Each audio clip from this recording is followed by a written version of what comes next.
Hello friends, welcome to my channel. My name's Bernard. Today I'm going to talk about a time when I decided to buy a Guarneri violin.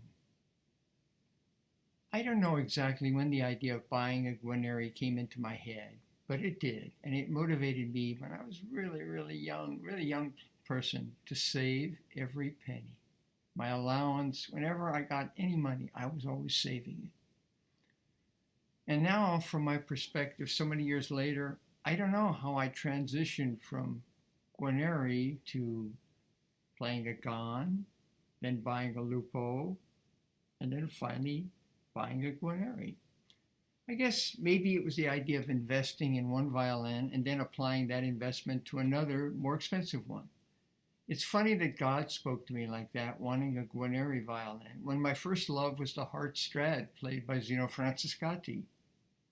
But certainly a Stradivarius was beyond my means to buy, even back then. I guess even beyond my ability to dream. I remember there were foundations back then that had collections of fine instruments to loan out to promising young players. If I had been offered the use of a fine Italian of any maker, I would have snatched at the opportunity. At one point in my young life, my teacher told me that, well, I could call this certain person in this foundation, and if they like your playing, they'll let you play a Stradivarius. So I worked and I worked and I worked. I remember I was working at the Box Chacun, and I worked it and worked it. And I never got a chance to meet this person and play for this person. That's the way the cookie crumbles. The reality of how I discovered my Guarneri was in a Musicians Union newspaper advertisement. I remember I just came home from a symphony rehearsal on a Saturday morning, and I opened up this newspaper, which came to us, I don't know, every week, every month, whatever. And I just glanced through the, offered, and it said, there was an ad. It said, Guarneri violin for sale with case. With case. Boy, that sounded fake. But it had a phone number in the Los Angeles area, so I called the number, and a real person answered. Turns out the owner of the violin, a former member of the Chicago Symphony, had then moved to Los Angeles where he retired. He had died. And his son, a lawyer, was trying to sell the violin himself. Apparently he wanted to save money by not paying commission to a violin dealer. So I still remember driving down to Tustin and meeting the lawyer and playing the violin. I liked it. I felt reasonably sure it was genuine since there were creditable papers with photos which showed several unique features of the violin. The violin was made by Joseph Guarneri's filias Adreas, son of Andreas, and that's what his violins were known. That's what the label showed inside, Joseph Guarneri's filias Andreas. And the same Filias, this man was also the father of the famous Joseph Guarneri del Gesù, whose violins today are, with Stradivari, the most desired instruments in the world. It was a beautiful, very light-feeling violin. It was dated 1728. It had a brown gold varnish, well-aged and obviously retouched over the years. The one-piece curly maple back was attractive, and yet it had an odd feature. The upper right C-bowed corner had somehow been broken off and then re-glued. You could see where it was cracked. The scroll was original, and yet had a hole drilled in it and then repaired. So it made the papers pretty easy. There's those injuries. Later, I was told that in the old days, they'd just drill a hole to be, in the scroll to be able to hang the violin up somewhere. Gosh. Also, there was a significant left side crack in the peg box over the D string. But the price was much more than I could afford. All these years later, I don't remember the exact timetable, but I did agree to buy the violin for a certain price, and I put down a sizable non-refundable deposit. Oh my God. In retrospect, I never would do that again. I stood to lose a huge amount if I couldn't come up with the balance, and I think it was like 90 days. I had 90 days to raise. So I went home with the bill of sale to try to raise the money. I had to sell the Lupo, of course, but it wasn't easy to do.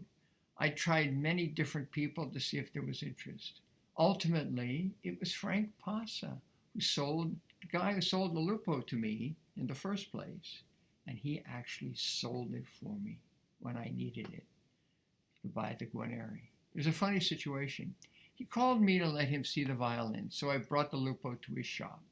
I was sitting in one room, and Frank took the violin to another room and sold it on the spot to whomever his client was. God smiled on me.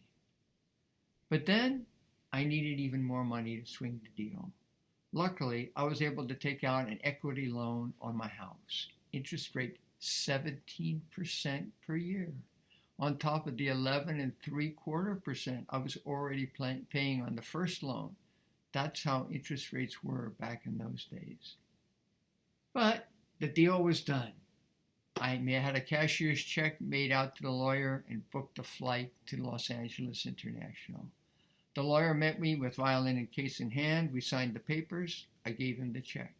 I turned around, got on the next plane home. Guarneri violin safely tucked under my feet. That's the way we used to travel with our violins. So I had my Guarneri violin, and I immediately took it to my friend violin dealer Roland Feller to glue the crack in the peg box and replace the old pegs. He checked the instrument over carefully along with Jim Fury, his partner, and both agreed it was a very fine Guarneri. Roland was particularly happy that it was a very good model. He said that many early Guarneris are too narrow in the center bow. He said this was a really nice one. I also got the chance to show it to Frank Passa, and he liked it also and commented, "You got a very handsome price." Maybe so, but still, it was a lot of money. Wow. So now I had my Italian violin, and my musical life would be perfect. Well, not so fast. That's not how my life goes with violins. The violin was good for a while, and then dissatisfaction set in. I asked concertmaster Ray Kobler to play it and give me his opinion. He played it quite a lot and in Davies Hall, and he had reservations about the tone production also.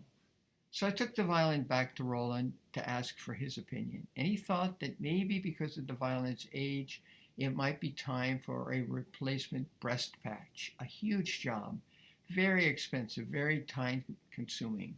Breast patch is where they take the violin apart and the repairman actually scrapes out over the sound post area and all across the instrument, right in that area about this size. He scrapes it down to a very, very thin amount. Then he replaces that wood with very carefully chosen wood. And of course, when he puts that piece in, it has to fit perfectly. But before he does that, he always has to press the top out, because over years, the tops get distorted and they have to be corrected. So he corrected the top first with putting these kind of, hot pads, and then he cut the wood, found a piece of wood, and put the wood in. Tremendously difficult work. It took a good 6 months at least. Roland was a top repairman, trained to the highest level. He'd come to San Francisco to work for Frank Passa and had remained there for many years. And then he and Jim Fury started their own successful violin shop. Today, Jim's long gone, but Roland still has his shop open on the Visadero Street there in San Francisco, and I see him, not all the time, but whenever I need any special work done, I go to see Roland. So he did a great job. I remember when I got the violin back, it was stiff, but it still sounded beautiful. So there I was again, a lot of work to play that in. I played it and played it for many, many years to try to make it just what I wanted. And then finally the time came to make the decision. I decided to sell the Guarneri. My musical life was stagnating, and I felt a major life change was necessary. To leave the symphony, I needed to have a financial base and felt that I could move on from the Guarneri. Maybe a mistake, but it was God's will. And here I am, still playing violin, still enjoying sharing music with my audiences. I've played many, many violins since I sold the Guarneri, none anywhere near the level of that violin. But now I'm blessed with playing a good violin loaned to me by a family member. You hear it often when I record. And who knows, maybe there are more chapters to be written in my musical story. Let's hope so. Thanks for listening. If you liked the video, please give it a thumbs up. And if you haven't subscribed, please do. I really appreciate that. Have a great day.